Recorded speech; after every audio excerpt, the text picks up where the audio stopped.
We're going to talk a little bit about compassion fatigue, what it is, why it happens, and what we can do about it. And the first question most people ask is, what is it? Compassion fatigue is a term that was coined about 20 years ago to describe a specific type of job burnout.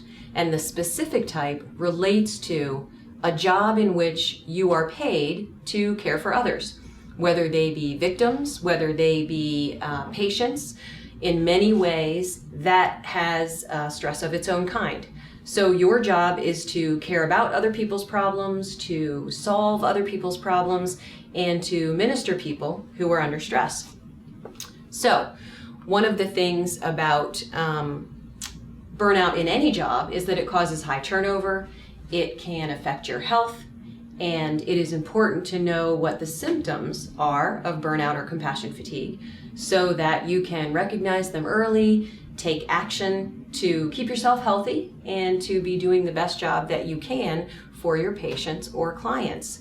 Now, particular to animal sheltering and rescue, compassion fatigue is something in our profession that is greater than in any other profession that suffers from it, and this has been studied with research, so it is a fact.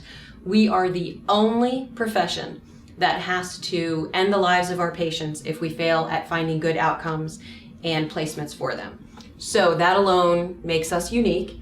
There are a number of other professions that have specialized compassion fatigue treatment. Those would be traumatology nurses, pediatric doctors, OBGYNs, soldiers. There are many situations where special treatment and recognition of compassion fatigue exists.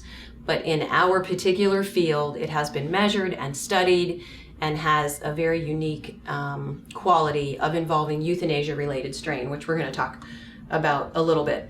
So what is it? What is compassion fatigue? Compassion fatigue is the accumulation of stress. So what is stress? Stress is anything that causes you to act. So it could be hunger, it could be temperature, it could be a person staring at you. Anything that causes you to move or change what you're doing is a type of stress. And stress can be good. Without it, none of us would survive. We would all sit on the sofa and passively suck in information and attention, and nothing would ever be accomplished. In fact, we would starve to death there. So stress is an important thing to all of us, to all animals, to dogs and cats as well, because it causes us to interact with our environment in positive ways. Chronic stress, which is part of compassion fatigue, doesn't let up over time.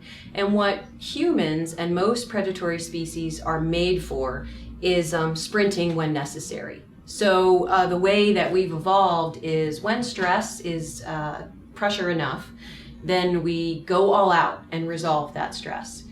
So we're built for that. We're built for sending all of the resources we have in our body to our heart, to our brain, to our muscles to get out of an emergent situation. What we are not built for is minute by minute nagging, chronic, tiny stresses that never are resolved. Another part of compassion fatigue is traumatic stress. That is when something so overwhelming happens that you might even be frozen from any action at all. And some of us in animal sheltering know what this is like when you have attended a disaster, not just disaster training, but actually a hurricane or flood where you're rescuing victims and transporting them. The most common in animal sheltering is our large population intakes. So you know the phone call that you get from an animal control officer that says, I'm on scene, there are at least 60 cats here, we'll be there in about 45 minutes. So that type of traumatic stress is something we are built for, but when it happens time after time after time, and there's no long breaks in between, we don't recover between those traumatic stresses. So how do we know if you are likely to be affected by compassion fatigue?